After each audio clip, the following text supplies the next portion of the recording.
আসসালামু আলাইকুম আরহামতুল্লাহি বারকাতুহু। কেমন আছেন সবাই? আশা করছি অনেক ভালো আছেন। এই রমজান মাসে আমি আপনাদেরকে ইফতারি রেডি করা দেখাবো। তো ইফতারি কিভাবে রেডি করবেন সেটাই আজকে আপনাদের সঙ্গে শেয়ার করব। তো আপনাদেরকে রমজান মাসের অনেক অনেক শুভেচ্ছা রইল। আর যারা রোজা রাখছেন আলহামদুলিল্লাহ, খুব ভালো, আমিও রোজা রাখছি। তো মাশাআল্লাহ, আজ আমি আপনাদেরকে দেখাবো ইফতার রেডি আজকে বানাবো, তাই সেটাই দেখাচ্ছি। তো এখানে আমি পেঁপে নিয়েছি, পাকা পেঁপে। তো আমাদের যেহেতু ফ্যামিলিটা ছোট, তাই কম করে ফ্রুট নিয়েছি।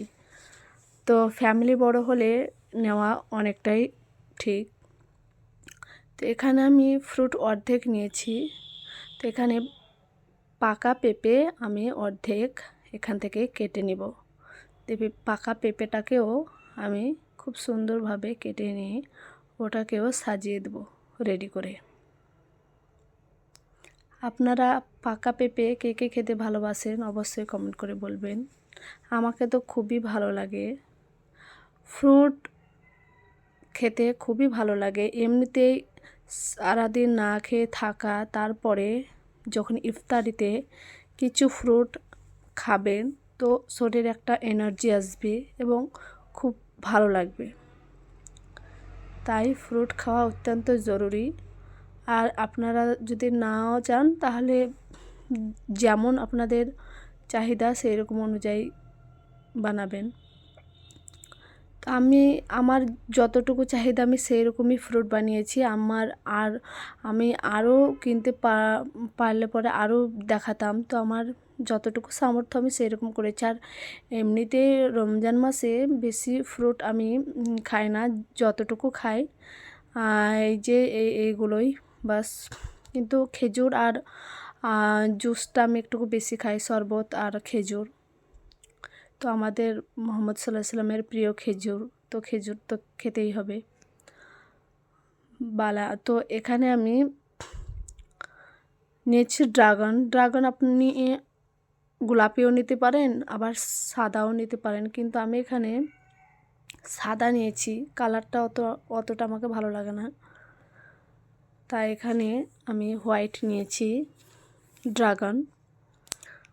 আর এখানে স্ট্রবেরি নিয়েছি। তো স্ট্রবেরি এখানে আমাদের এদিকে বেশি পাকা পাওয়া যায় না, তো এটা অনেক দূর থেকে আসে। তো স্ট্রবেরিটা দেখে মনে হচ্ছে খুব ভালো, কিন্তু যখন খাচ্ছিলাম তখন মনে হচ্ছিল একটু টাঙ্গা টাঙ্গা লাগছিল। তো আমি আপনাদেরকে সাজেস্ট করব যে স্ট্রবেরিটা খাবেন না। আমি তো এনে মানে এমনিতেই খাওয়া যায়, কিন্তু ইফতারিতে খাওয়া কিন্তু ঠিক নয়, পেটের সমস্যা হবে। তো আমি ভেবেছিলাম ভালো, দিয়ে আমি তো রেডি করলাম, দিয়ে খাচ্ছিলাম তো টাঙ্গা টাঙ্গা লাগছিল। তারপরে আমি একটুকু লবণ দিয়ে খেয়েছিলাম, তো একটু ভালো লাগলো। কিন্তু এটা পেটের সমস্যা হতে পারে। আর যদি ভালো হয় তাহলে আবার খাবেন যেটা খুবই পাকা মিষ্টি সেটা। এটা কিন্তু বেশি পাকা নয়। তো স্ট্রবেরি খাওয়া ভালো, কিন্তু এদিকে তো পাওয়া যায় না। আমাদের এদিকে অনেক দূর থেকে আসে। এদিকে গাছ মাছ তো আমি তো লাগাই না কোনো দিনও। তো আপনারা যদি লাগান গাছের তো খাবেন। তো এবার আমি এখানে পেয়ারা বানিয়ে নিচ্ছি, গোয়াভা। তো পেয়ারাটা অনেকটাই মানে কাঁচা, বেশি পাকা নয়। আর কাঁচা পেয়ারা লবণ দিয়ে মাখিয়ে খেতে কিন্তু খুবই ভালো লাগবে। পেয়ারাটা হজম বৃদ্ধি করে, তো এটা হজমের জন্য ভালো পেয়ারা। তো পেয়ারাটাকেও আমি পিস পিস করে বানিয়ে নেব। আমি অর্ধেক পেয়ারা বানাবো, কেননা ইফতারিতে বেশি আমি খাবো না, অল্প অল্প করে নেব, যেহেতু ফ্যামিলি ছোট। তাই এই যে কাটছি তো অনেক শক্ত, কিন্তু শক্ত পেয়ারাই ভালো, পোকাও থাকবে না, আবার মিষ্টি, খেতেও ভালো, মিষ্টি ছিল, ভালো লাগছিল খেতে। তো খোসাটাকে ছাড়িয়ে নেবেন, দিয়ে এটাকে একটু ধুয়ে নেবেন। আমি কিন্তু সব ফ্রুটগুলোই ধুয়েছি, আপনাদেরকে অতটা আমি দেখাইনি পরিষ্কার করা, কিন্তু কিছু কিছু জিনিস আমি দেখাবো। আর ওগুলো আমি বেসিনে ধুয়ে রেখেছি। তো এখানে আমি কালো আঙুর নিচ্ছি। আমি এখানে কালো আঙুরটাই নিব আর গ্রিন আঙুরটা নিব। তো আর একটা আঙুর পাওয়া যায় যেটা চেরি টাইপের, তো ওটা আমি পাইনি, তাই এই দুই রকমের পেয়েছি, তাই নিয়ে এসেছি। আর এখানে আমি তরমুজটাকেও বানিয়ে নেব ওয়াটারমেলন। কিন্তু তরমুজ অনেকটা ইঞ্জেকশন দেওয়াও হয়, আমি জানি না সঠিক যে এগুলো ইঞ্জেকশন দেওয়া নাকি, কিন্তু তরমুজ আমাকে খেতে খুব ভালো লাগে। আমি তরমুজ না খেলে আমাকে ভালো লাগে না, তরমুজ আমি খাই। তো তরমুজ, আর এখানে নিয়েছি কমলা লেবু। কমলা লেবুটাও হজম বৃদ্ধি করবে। এটা মানে আমি মিষ্টি, এটা কিন্তু টাঙ্গা নয়, কিন্তু টাঙ্গাও পাওয়া যায়, অনেকটা সমান হয় না, তো সেই জন্য। আর একটা আমি কলা নেব। এখানে আমি একটাই কলা নেব, যেহেতু কলা বেশি খাই না। কলা খেলে কিন্তু ওজন হবে, কিন্তু বাচ্চাদের ঠিক আছে, আমাদের তো আর ওজন হবে না, আমাদের যা হবার হয়ে গেছে। তো এই যে কলাটাকেও ছোট ছোট করে পিস করে রেডি করে নিলাম। এবার এখানে নিব একটা কলুম্বোর কুল, মানে কলম কুল। আর এখানে নিচ্ছি শসাটাকেও আমি এখানে ধুয়ে পরিষ্কার করে নিচ্ছি। তো একটা প্লেটে এটাকে রাখবো, কেননা ওটাতে এটা এতগুলো জিনিস আটছে না, সেই জন্য আমি আলাদা একটা প্লেটে রেখে নিচ্ছি। শসা তো খেতেই হবে, আর যেহেতু ফ্রিজে কোনো কিছু রাখা ঠিক নয়, এইরকম নর্মাল বাইরে রেখে এরকম খাবেন। এখন তো অতটা গরম পড়েনি, তো খাওয়া যায়।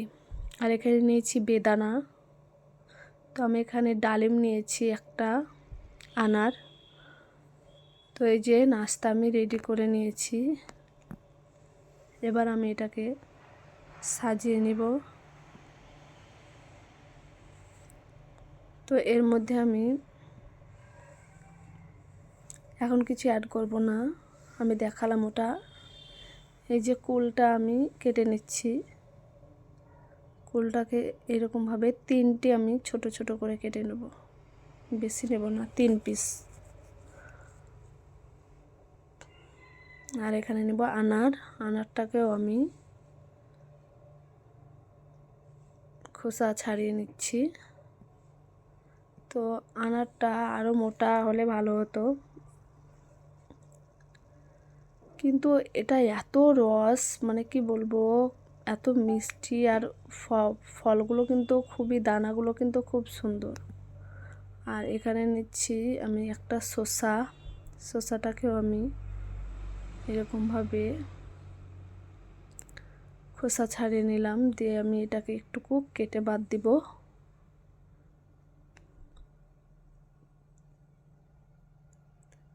এই যে এরকমভাবে কেটে বাদ দিয়ে রেডি করে নিতে হবে, দিয়ে ধুয়ে পরিষ্কার করে ওটাকে রেডি করে নিলাম। আর এখানে তরমুজ নিয়ে নিচ্ছি, 3 পিস 4 পিস নিয়ে নেব। বেশি তরমুজ খেতে আমাকে ভালো লাগে, আমি তরমুজ আর শসাটাই আমাকে ভালো লাগে। ফ্রুটগুলো তো অল্প অল্প করেই খাই, বেশি খেতে পারি না, কিন্তু শসা, তরমুজ, সিঙ্গাড়া এগুলো খুব ভালো লাগে, সমোসা। তো এবার কমলা লেবুটাকেও আমি খোসা ছাড়িয়ে নিচ্ছি। আপনারা কি কি ফ্রুট খান ইফতারে, তো আমাকে অবশ্যই কমেন্ট করে বলবেন। কে কে রোজা রেখেছেন, কোথা থেকে বলছেন, অবশ্যই বলবেন। আর আমি কিন্তু ভিডিও সম্পূর্ণভাবে দিতে পারছি না, কারণ হচ্ছে রমজান মাসে ইবাদত করার মাস, তো ইবাদত করতে করতেই টাইম চলে যায়। এমনিতে কাজও থাকে কিছু কিছু, কিন্তু কাজটা তো কম করতে হবে। আর আমি মোবাইলও অতটা মানে করি না, তবুও আপনাদের জন্য এটা আমি দিলাম। কিন্তু এটা হচ্ছে ইবাদতের মাস, তো ইবাদত করতে হবে আল্লাহর কাছে, ক্ষমা চাইতে হবে, ক্ষমাশীলের মাস। তো এই যে আমি এবার এর মধ্যে আনারটা দিয়ে দিচ্ছি। আনারটা এর ওপরে ছিটিয়ে দিলাম, কারণ দেখতে সুন্দর লাগবে এবং আপনাকে খেতেও খুব ভালো লাগবে। তো এইরকমভাবে সাজিয়ে নিতে হবে। আপনারা আমার থেকেও যদি ভালো পারেন তো অবশ্যই করবেন, আলহামদুলিল্লাহ। যদি ভালো পারেন তো মানুষের সঙ্গে হিংসা করতে নেই, যে যেমন পারে, যাকে যতটাই ট্যালেন্ট দিয়েছে, তাই না? তো এবার আমি এখানে মাজা জুস নিয়ে নিচ্ছি 1 গ্লাস। তো এই যে আমার নাস্তা রেডি। তো আমার যদি ভিডিওটা ভালো লেগে থাকে তো অবশ্যই আমাকে কমেন্ট করে বলবেন আর সবাইকে শেয়ার করে দিবেন। আজকে আমি এখানেই ভিডিওটা শেষ করছি, আবার দেখা হবে পরে আরেকটা নতুন ভিডিও নিয়ে আসবো। তো সবাই রোজা রাখবেন, ভালো থাকবেন, সুস্থ থাকবেন, আর আল্লাহ সবারের গুনাহ মাফ করে দেয়। আমিন। আল্লাহ হাফিজ।